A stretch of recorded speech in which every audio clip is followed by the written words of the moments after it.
अस्सलामुअलैकुम दोस्तों, मैं डॉक्टर सईद अली हसनैन। आज की वीडियो के अंदर आप लोगों के साथ डिटेल में मार्केट का ओवरव्यू और फिर जो है वो आप लोगों के साथ Pakistan state oil, lucky cement, Engro holding, Meezan bank, Attock refinery और गुल अहमद टेक्सटाइल मिल्स का एनालिसिस शेयर करूंगा। और फिर कमेंट सेक्शन के अंदर जो पूछा गया था SPEL, SPSL और बीको स्टील का भी एनालिसिस आप लोगों के साथ इसी वीडियो के अंदर जो है शेयर करूंगा। आज की वीडियो के अंदर हम मार्केट का आउटलुक देखेंगे और फिर बारी बारी से हम इन शेयर्स को एनालाइज करेंगे और देखेंगे कि ये शेयर अभी किस तरह परफॉर्म कर रहे हैं, आने वाले दिनों में किस तरह परफॉर्म करेंगे। अगर ये शेयर आपके पोर्टफोलियो में पड़े हैं या फिर आप इन शेयर्स के अंदर जब न्यू बाइंग का प्लान बना रहे हैं तो आपको बेस्ट लेवल और स्ट्रेटजीज बताई जाएंगी,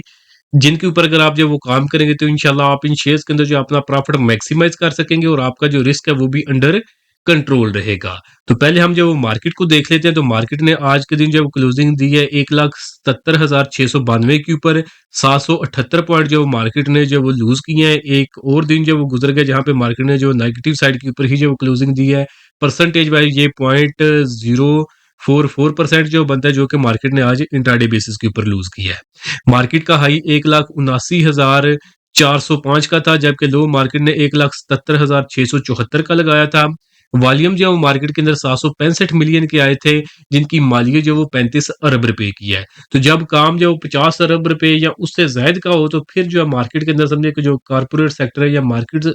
जो है ना स्मार्ट मनी, उनकी इन्वॉल्वमेंट जो है वो बहुत ज्यादा होती है। बट जब 50 अरब रुपए से कम मालियत का काम होता है मार्केट में तो फिर समझे कि वहां पे छोटा ट्रेडर या इंडिविजुअल जो है वो ज्यादा एक्टिव होता है। यहाँ पे जो कारपोरेट सेक्टर है वो मोस्टली जो है वो प्रॉफिट बुकिंग की तरफ ही जो वो काम कर रहे होते हैं।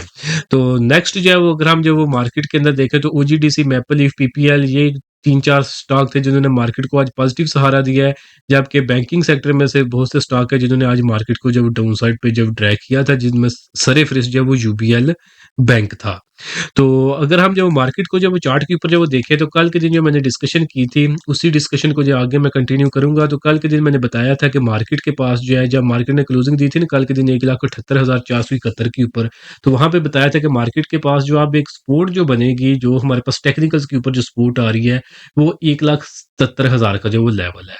तो आज के दिन जो मार्केट इसी लेवल की तरफ जब वो नीचे की तरफ आई है, तो ये जो लेवल है ना, ये समझे कि मार्केट को डेफिनेटली जो वो टेस्ट कर लेना चाहिए। और फिर अगर इसको टेस्ट कर लेती है और कोई अच्छी खबर जो चल जाती है इंटरनेशनल लेवल्स के ऊपर, या फिर कोई और हमारी इकोनॉमी से रिलेटेड कोई पॉजिटिव खबर वगैरह आ जाती है, तो फिर मार्केट यहाँ से अपसाइड के ऊपर स्पीड के अंदर घूमेगी। और जो एक मोमेंटम बना था मार्केट के अंदर, जहाँ पे शॉर्ट टर्म में मार्केट जो बड़ी बुलिश हो चुकी थी, तो वही मोमेंटम के अंदर दोबारा से मार्केट चली जाएगी, जहाँ पे मार्केट भी जो चलना शुरू कर जाएगी और मेजर जो स्टॉक है वो भी चलना शुरू कर देंगे। बट अगर इसी तरह का जो कशमकश का जो सीन बना रहा, जहाँ पे मार्केट के अंदर जो वो बड़े प्लेयर्स की तरफ से जो कोई बड़ी पार्टिसिपेशन ना आई, या फिर जो छोटे ट्रेडर्स या इंडिविजुअल्स हैं उन्होंने माल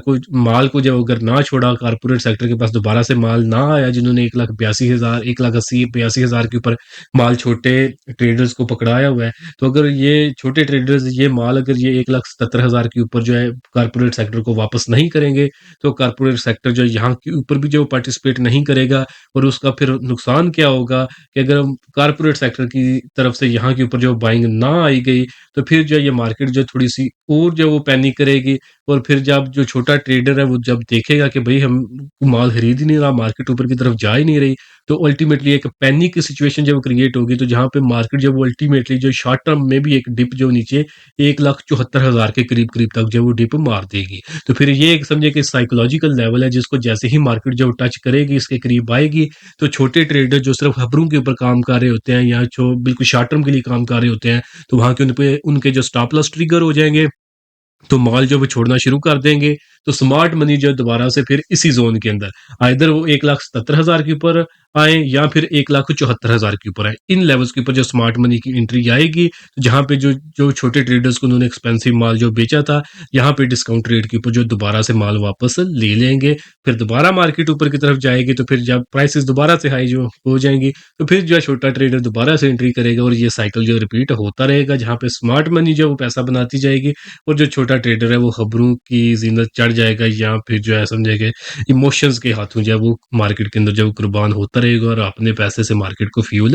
करता रहेगा। तो मार्केट की जो है साइकोलॉजी वो सारी आपको बता दी है। फर्स्ट सपोर्ट 1,77,000 की, सेकंड सपोर्ट 1,74,000 की। इन 2 लेवल्स तक अगर मार्केट जो है वो नीचे डिप भी मारे, तो टेक्निकल बेसिस के ऊपर हम मार्केट को रिट्रेसमेंट कहेंगे कि मार्केट जो है वो थोड़ी करेक्शन कर रही है, जो समझिए कि एक ओवरबॉट टेरिटरी के अंदर जा चुकी थी। अब मार्केट जो है वो कूल डाउन हो चुकी है, तो यहाँ से किसी भी वक़्त मार्केट अपसाइड के ऊपर जो है वो घूम जाएगी, अगर कोई मेजर जो है फंडामेंटल कैटलिस्ट नेगेटिव साइड के ऊपर अगर ना आया। बाकी अगर कोई जो है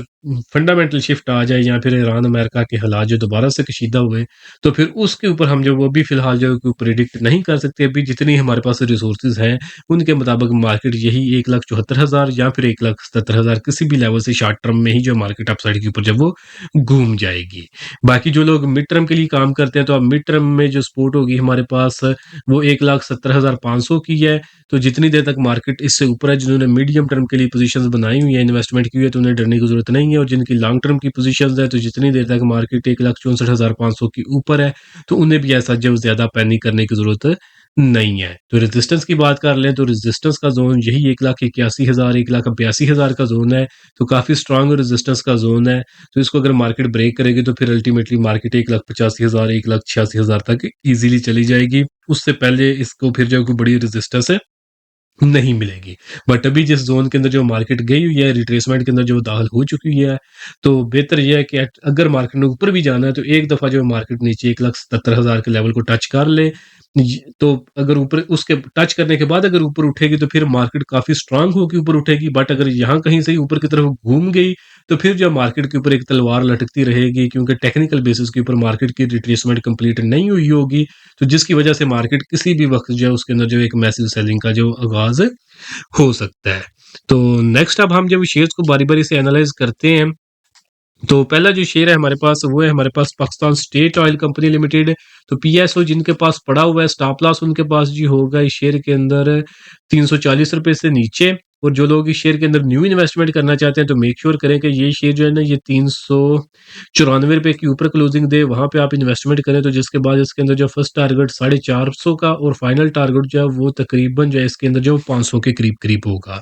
नेक्स्ट शेयर है हमारे पास लकी सीमेंट। लकी सीमेंट को अगर हम जो चार्ट के ऊपर जो एनालाइज करें, तो शेयर ने जो ये ब्रेकआउट किया था इस ट्रायंगल फॉर्मेशन का, तो ब्रेकआउट के बाद प्राइसेस ऊपर गई हैं, और यहाँ पे अगर आप देखेंगे तो ये दोबारा से रीटेस्ट कर रही हैं। तो जो लोग इस शेयर के अंदर काम करना चाहते हैं, तो उनको ये शेयर जो अपॉर्चुनिटी दे रहे हैं। ये 435 से लेकर ये जो 460 की रेंज है, इस रेंज के अंदर आप इस शेयर के अंदर इन्वेस्टमेंट की तरफ जा सकते हैं। 435 से नीचे का स्टॉप लॉस प्लेस करें, और जो शेयर ने अब अपसाइड के ऊपर टारगेट एक्सपोज किए हुए हैं, फर्स्ट टारगेट 475 का, और जो फाइनल टारगेट है इस शेयर के अंदर वो तकरीबन 500 के करीब करीब है। तो इसके अंदर एक अपॉर्चुनिटी बनी हुई है, मौका दे रहा है अपने इन्वेस्टर्स को। तो जो लोग इसके अंदर एंट्री लेना चाहें, तो वो इस शेयर के अंदर जो दाखिल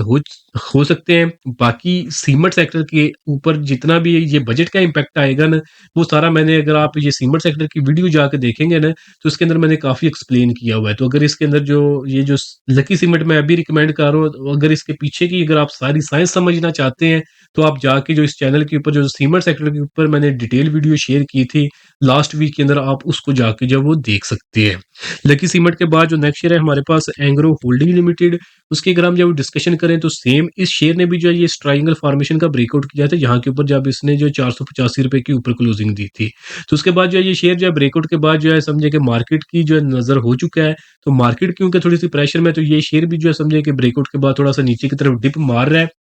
तो ये जितनी देर तक जो है ना ये शेयर 260 से लेकर ये 280 की रेंज के अंदर है, तो ये इसका बाइंग जोन ही कंसीडर होगा।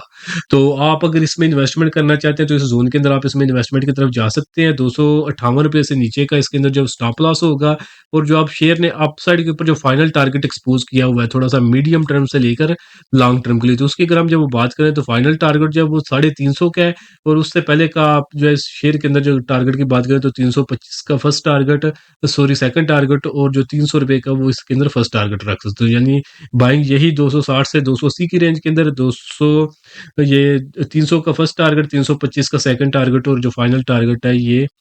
350 रुपए के करीब होगा इस शेयर के अंदर फाइनल टारगेट। तो ये समझे कि ये तीन टारगेट जो है ये फाइनल टारगेट तक इंशाल्लाह आपने जो नेक्स्ट क्वार्टर है उसके अंदर जो वो ये ईज़िली जो वो जा सकता है। तो फंडामेंटली कंपनी काफ़ी ज़्यादा स्ट्रॉन्ग है, तो टेक्निकल्स के ऊपर भी हमें इंडिकेशन मिल चुकी है, तो जैसे ही मार्केट जो है अपनी रिट्रेसमेंट कंप्लीट करेगी, तो जो सबसे पहले शेयर चलेंगे उनमें से एक शेयर जो है ये एंग्रो होल्डिंग भी जो है वो हो सकता है। तो नेक्स्ट शेयर है मेज़ान बैंक लिमिटेड, तो मेज़ान बैंक को अगर हम जब चार्ट के ऊपर देखें तो इस शेयर को आप वॉच लिस्ट के अंदर रखें। फंडामेंटली जो है बहुत ही जो है वो स्ट्रॉन्ग कंपनी है, ब्लू चिप कंपनी है। तो अगर इस शेयर को देखें तो करंटली कंसोलिडेट कर रहा है, इस ट्रायंगल फॉर्मेशन आप कह लें या आर्क फॉर्मेशन कह लें, कुछ भी आप इसको नाम दे सकते हैं, जिसकी रेजिस्टेंस इस शेयर के पास ₹525 की है। अगर ये शेयर आने वाले दिनों में ₹525 के ऊपर सस्टेन कर जाता है, तो फिर आप इस शेयर के अंदर जो इन्वेस्टमेंट की तरफ जब जाएँगे, जिसके बाद ये शेयर अपसाइड के ऊपर जो फाइनल टारगेट अपना एक्सपोज़ करेगा, वो हमारे पास ₹600 से ज़ायद का होगा और जो इसके अंदर स्टॉप लॉस जो हमारे पास बनेगा, वो ₹480 से नीचे का होगा। नेक्स्ट शेयर है हमारे पास अटक रिफाइनरी लिमिटेड। अटक रिफाइनरी फिलहाल कंसोलिडेट कर रही है मिज़ान बैंक की तरह की, तो आप इसको वॉच लिस्ट के अंदर रख सकते हैं। अगर आप इसमें काम करना चाहते हो तो मेक श्योर करें कि ये शेयर जो है ये ₹925 के ऊपर क्लोजिंग दे दे। वहाँ पे आप इस शेयर के अंदर बाइंग करेंगे, चा साढ़े ₹800 से नीचे का स्टॉप लॉस होगा और जो फाइनल फर्स्ट टारगेट होगा वो तकरीबन 975 का, सेकंड टारगेट जो है वो ₹1000 का इसके अंदर होगा और बाकी ये 1200 से प्लस के इसका टारगेट एक्सपोज़ है। अगर हम इसका लॉन्ग टर्म की एनालिसिस करें तो उसके अंदर जो है ये 1200-1300 तक के इसने टारगेट एक्सपोज़ किए हुए हैं लॉन्ग टर्म के लिहाज से। बाकी जैसे ही ये जो है यहाँ के ऊपर जो है ना ये ब्रेकआउट करेगा, ₹920 आप राउंड फिगर ज़हन में रख लें, तो उसके बाद जो है मीडियम टर्म के अंदर इसके अंदर एक और भी अपॉर्चुनिटी जो है वो डेवलप हो जाएगी, जिसके टारगेट अभी मैंने आपको बताए हैं। तो अटक रिफाइनरी के बाद नेक्स्ट शेयर है हमारे पास गुल अहमद टेक्सटाइल मिल्स। तो उसकी डिस्कशन करने से पहले दोस्तों, अगर तो इस वीडियो के अंदर जो आपको मैं लेवल और स्ट्रेटजीज बता रहा हूँ, अगर तो आप इन सब को खुद से मैनेज कर सकते हैं तो वेल एंड गुड, आप इनको इम्प्लीमेंट करें तो इंशाल्लाह आप अच्छा खासा जो गेन बनाएंगे और आपका रिस्क जो है वो अंडर कंट्रोल रहेगा। बट अगर आप लोग ये सब कुछ खुद से मैनेज नहीं कर सकते और आप लोग एक रेडीमेड प्लेटफॉर्म की तलाश के अंदर है, जहाँ पे चाहते हैं जैसे ही किसी शेयर की प्राइसेस ऊपर जाने लगे तो उसके अंदर आपको बाई का सिग्नल मिल जाए और जैसे ही किसी शेयर की प्राइसेस जो है वो नीचे गिरने लगे तो उसके अंदर आपको जो है वो सेल का सिग्नल मिल जाए। तो अगर आप इस तरह के रेडीमेड सिग्नल चाहते हैं तो उसके लिए आप हमारी प्रीमियम सर्विसेज अवेल कर सकते हैं। हमारी प्रीमियम सर्विसेज आप साल में जस्ट वन टाइम ₹6000 पे करके पूरे साल के लिए अवेल कर सकते हैं। इस ₹6000 के अंदर आपको 1 साल के लिए हमारा जो इंट्राडे ट्रेडिंग ग्रुप है उसकी एक्सेस मिलेगी। 1 साल के लिए हमारा जो स्विंग ट्रेडिंग ग्रुप है उसकी एक्सेस मिलेगी और जो लॉन्ग टर्म इन्वेस्टमेंट ग्रुप है उसकी भी एक्सेस आपको इसी ₹6000 के अंदर जो वो 1 साल के लिए मिल जाएगी। और सबसे बड़ा जो हमारा कंप्लीट स्टॉक मार्केट कोर्स है उसकी भी आपको एक्सेस इसी ₹6000 के अंदर जो है वो मिल जाएगी। तो अगर आप लोग इंटरेस्टेड हो तो नीचे दिए गए व्हाट्सएप नंबर पे मैसेज करके आप इसकी जो फर्दर डिटेल्स ले सकते हैं। तो अभी हम जो है अपना नेक्स्ट शेयर जब डिस्कस करते हैं तो वो है हमारे पास गुल अहमद टेक्सटाइल मिल्स लिमिटेड। तो करंटली ये शेयर अपने अप ट्रेंड के अंदर है बट फिलहाल कंसोलिडेट कर रहा है। तो जब शेयर अप ट्रेंड के अंदर होता है तो अगर तो ये शेयर आपके पोर्टफोलियो में पड़ा हुआ है तो स्टॉप लॉस ₹24.5 से नीचे का होगा। अगर आप इसके अंदर जो है वो न्यू बाइंग करना चाहते हैं तो इधर आप डिप के ऊपर इसके अंदर आप बाय करेंगे तो डिप जो है वो इसके अंदर जो है वो ₹26.5 की बनती है, या फिर आप इसके अंदर जो है वो न्यू ब्रेकआउट के ऊपर बाय करेंगे जो कि ₹34 के ऊपर क्लोजिंग के बाद जो है वो बनता है। तो इन 2 लेवल्स के ऊपर आपने बाइंग करना है और जिनके पास पड़ा हुआ है स्टॉप लॉस जो है उनका ₹24.5 का होगा। गुल अहमद टेक्सटाइल के बाद नेक्स्ट शेयर है हमारे पास एसपीईएल। तो एसपीईएल को अगर हम जब देखें तो ये शेयर जो है ये भी सेम गुल अहमद टेक्सटाइल मिल्स की तरह ही काम कर रहा है। अगर तो आपके पोर्टफोलियो में पड़ा है या फिर आप इस शेयर के अंदर जो वो न्यू अगर तो पोर्टफोलियो में पड़ा है तो स्टॉप लॉस इसके अंदर ₹45.5 का होगा। अगर आपने इसके अंदर न्यू इन्वेस्टमेंट करनी है तो इधर आप डिप के ऊपर बाय करेंगे, डिप इसके अंदर ₹47.5 की है, या फिर आप इसके अंदर न्यू ब्रेकआउट के ऊपर बाय करेंगे जो कि ₹58 की है। तो उसके बाद आप इसको जो इसके अंदर आप 15 से 20% का गेन जब दोनों लेवल्स के ऊपर आपको इतना जो 15 से 20% का गेन जो है वो मिल जाएगा। नेक्स्ट शेयर है हमारे पास एसपीएसएल। तो ये जो शेयर है ये अभी इसका इनफ डाटा नहीं है हमारे पास चार्ट्स के ऊपर, तो जब फ्यूचर के अंदर कोई प्रॉपर चार्ट इसके डेवलप होंगे तो वहां के ऊपर जो इसका एनालिसिस मैं शेयर करूंगा। बाकी अगर पोर्टफोलियो में पड़ा हुआ है तो स्टॉप लॉस ₹19 से नीचे का होगा और अगर न्यू इन्वेस्टमेंट करना चाहते हैं तो मेक श्योर करें ये ₹23.5 के ऊपर क्लोजिंग दे तो फिर आप बाइंग करें, अदरवाइज आप इस शेयर के अंदर जो वो बाइंग की तरफ ना जाएं। नेक्स्ट शेयर है हमारे पास और आज की वीडियो का लास्ट शेयर है वो है हमारे पास बीको स्टील लिमिटेड। पहले इसका नाम रावी टेक्सटाइल्स होता था बट इसको जब अब चेंज कर दिया गया है। तो इस शेयर को अगर हम जब देखें तो ये शेयर फिलहाल कंसोलिडेट कर रहा है, आप इसको अपनी वॉच लिस्ट के अंदर रखें। अगर ये शेयर आने वाले दिनों में ₹6 के ऊपर क्लोजिंग दे देता है तो फिर ये शेयर अपने डाउन ट्रेंड से निकल के अपने अप ट्रेंड के अंदर दाखिल हो जाएगा, जहाँ पे आप इस शेयर को लॉन्ग टर्म के लिए भी होल्ड रख सकते हैं और मीडियम टर्म के अंदर भी ये शेयर जो है ये एटलीस्ट जो है ये 8.5 का जो लेवल है ये इजीली क्रॉस कर जाएगा।